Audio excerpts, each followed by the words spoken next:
TV நேயர்களுக்கு அன்பான காலை வணக்கங்கள்.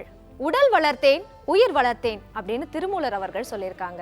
நம்மளுடைய உடல் ஆரோக்கியத்தை பொறுத்து தான் நம்மளுடைய மனம் திடகாத்திரமா இருக்கும். அந்த வகையில உங்களுடைய உடலை ஆரோக்கியமா பாத்துக்கிறதுக்காக ஜெயா டிவி எடுக்கும் முயற்சி தான் இந்த நிகழ்ச்சி. இது மூலிகை மகத்துவம். நம்மளுடைய நிகழ்ச்சியில மருத்துவர் காத்திரு தணிகாச்சலம் சார் அவர்கள் தினம் ஒரு மூலிகையை பத்தி நம்மளுக்கு அழகா எடுத்துரைக்கிறார்.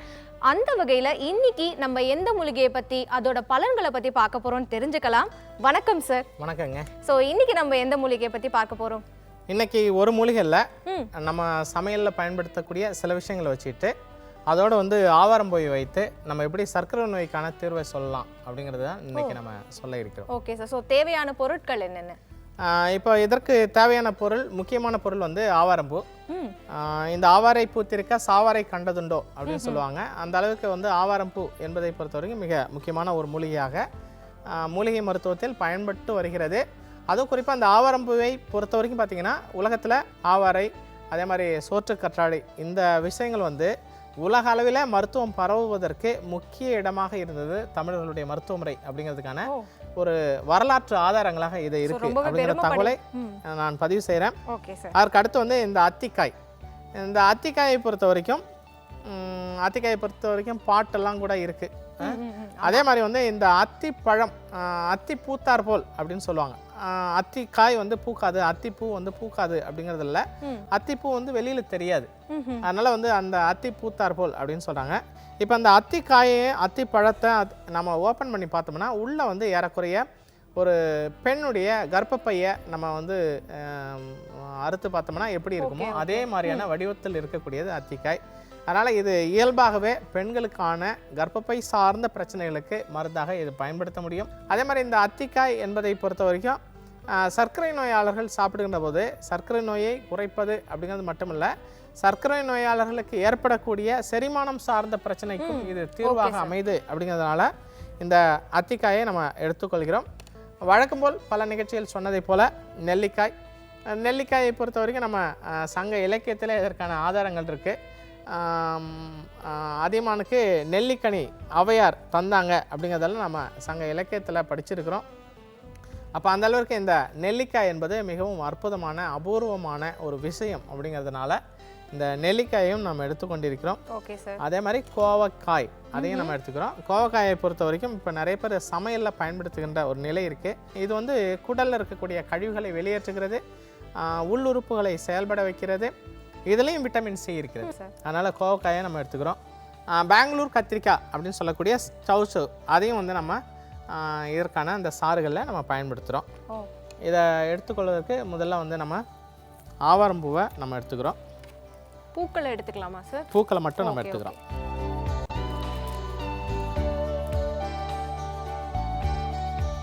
ஸோ இலையல்லாத பூக்கள் மட்டும் எடுத்திருக்காங்க சார். ஸோ பூக்களை நறுக்கி யூஸ் பண்ண போகிறோம். இப்போ இதற்கு நம்ம இதை நம்ம ஜூஸ் அடிக்க போகிறோம். Okay sir. ஸோ பூக்களை ஃபஸ்ட்டு ஜூஸாக எடுத்துக்க போகிறோம். சாறு இது எல்லாமே ஒன்றாவே எடுத்துக்கலாம். ஓகே. ஸோ அடுத்ததாக நெல்லிக்காய்.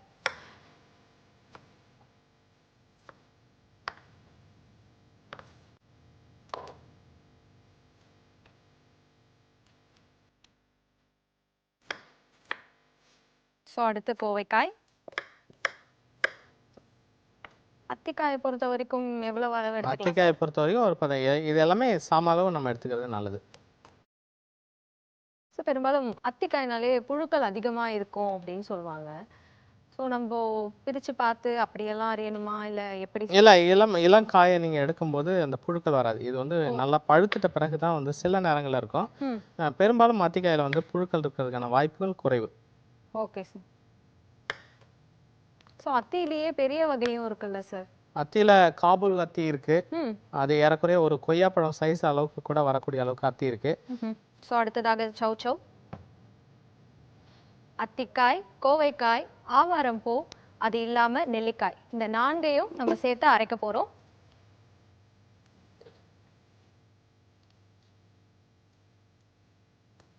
தேவைக்கேற்ப தண்ணீர் விட்டு சிறிதளவு நம்ம அரைச்சுக்க போறோம்.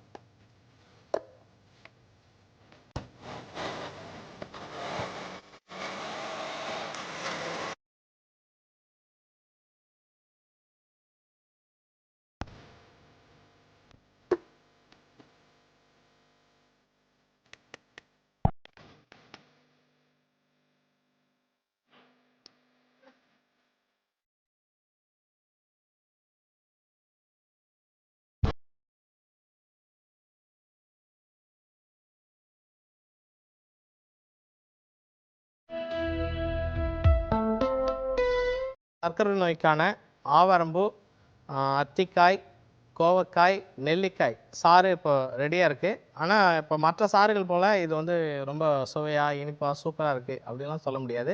இது வந்து துவர்ப்பு சுவையில் இருக்கும். சர்க்கரை நோய்க்கும் சர்க்கரை நோயினால் பாதிக்கப்பட்டிருக்கக்கூடிய மற்ற கம்ப்ளைண்ட்டுக்கும் இது மிக அற்புதமான ஒரு சாறு. இந்த சாறு இப்போ நம்ம தயாரிச்சிருக்கோம். Okay sir. ஸோ எனக்கு இருக்கிற டவுட் என்னன்னா, பொதுவாக சர்க்கரை நோயாளிகள்னா இன்சுலின் எடுத்துக்கிற பழக்கம் இருக்கும். ஸோ அவங்க இதை எடுத்துக்கலாமா? இது மருந்து கிடையாது. இது ஏறக்குறைய ஒரு உணவு தான்.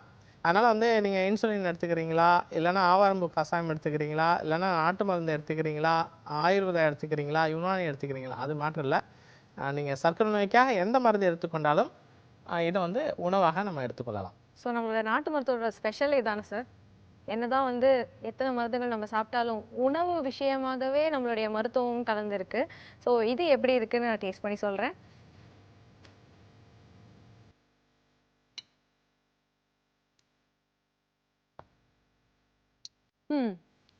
மாம்பிஞ்சு எப்படி இருக்கும்? ஒரு துவர்ப்பு தன்மையோட இருக்கும். ஸோ அதே டேஸ்ட்டில் இந்த சாறு நம்ம கையில் இருக்குது. ஸோ சர்க்கரை நோயாளிகள் இதை குடிச்சு பயன்பெறணும்னு நாங்கள் கேட்டுக்கிறோம். ஸோ இவ்வளோ அழகான ஒரு அருமருந்தை செஞ்சு காட்டினதுக்கு ரொம்ப நன்றி சார். இன்றைய நிகழ்ச்சியில் நம்ம சர்க்கரை நோயாளர்கள் பயன்படக்கூடிய ஒரு முக்கியமான ஒரு மருந்தை நான் உங்களுக்கு செய்து காட்டினேன். அடுத்த நிகழ்ச்சியில் இன்னொரு சிறப்பான மருத்துவ குறிப்போடு உங்களை சந்திக்கிறேன். நன்றி, வணக்கம்.